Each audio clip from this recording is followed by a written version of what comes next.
j'ai considéré les gens autrement, je les ai regardés autrement, j'ai vécu avec eux différemment et ça a tout changé.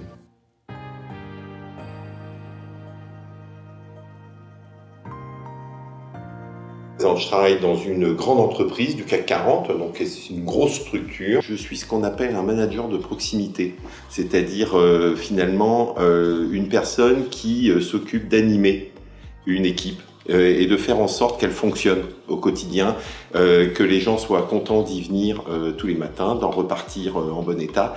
Et je m'occupe aussi de la bonne humeur.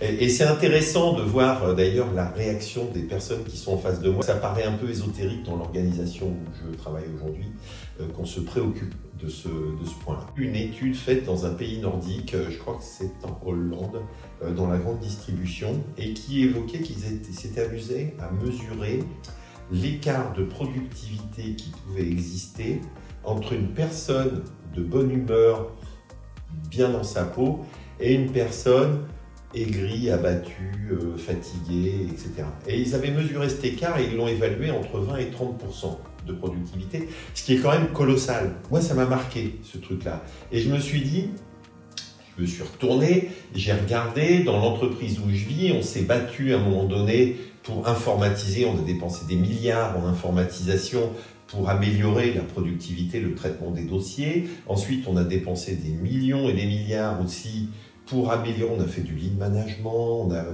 éliminé des contrôles, on a amélioré les processus, super, ça a coûté très cher et c'était très bien de le faire, ça nous a amélioré en termes de fonctionnement de structure de façon considérable.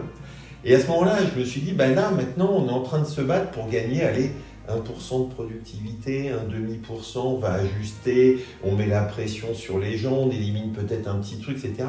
Et je me suis dit, moi, les 20 ou 30%, je vais aller les chercher.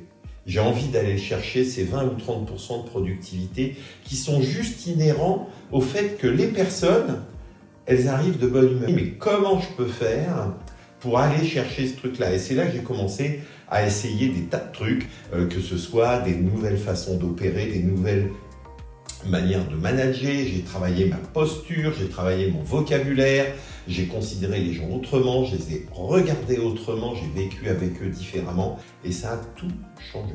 Une fois qu'on a fait tomber la carapace avec laquelle les personnes arrivent au travail de façon naturelle parce qu'elles ne se sentent pas secure, elles ne se sentent pas à l'aise et donc elles mettent une carapace en disant « je m'habille tel qu'on a envie de me voir, tel qu'on a envie de me percevoir. » Et moi, ce que j'essaye de faire, c'est faire sauter cette carapace pour que les personnes soient elles-mêmes et qu'elles apportent à l'organisation ce sur quoi elles sont très fortes nativement, leur talent personnel, là où elles vont avoir un impact dans l'organisation, ça va se voir. Et les autres personnes qui, elles, vont plutôt mieux, peuvent être contagieuses et leur amènent quelque chose de différent. Et ça démultiplie la démarche.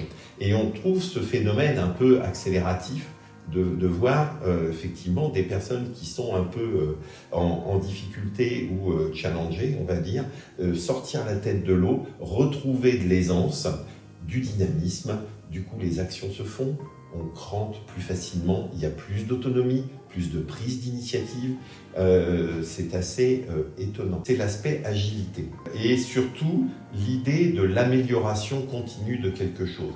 Je trouve qu'avec ces modes de fonctionnement, avec ces systèmes-là, on arrive à rentrer dans un mode de fonctionnement où on va produire un premier résultat, on va le cranter, on va vivre avec, et on va avoir l'habitude de se dire, on va déjà commencer avec ça, et puis derrière, on l'améliorera si on veut, et puis on l'améliorera encore, et on l'améliorera encore. C'est une des caractéristiques du système holacratie que je mentionnais.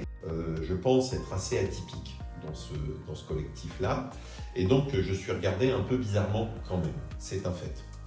Même si ça apporte du bien-être, ça apporte de l'efficacité potentiellement, ce que je fais, il y a une grosse méfiance sur cette façon d'approcher les choses, cette façon de faire, de voir. Dans l'organisation où je vis, il y a une certaine réticence, il y a une systémie aussi qui est assez différente. J'aimerais bien contaminer plus dans l'organisation, polliniser peut-être, c'est peut-être meilleur comme mot, polliniser plus l'organisation, essaimer plus autour de moi. J'ai peut-être pas eu assez de courage pour affronter la systémie.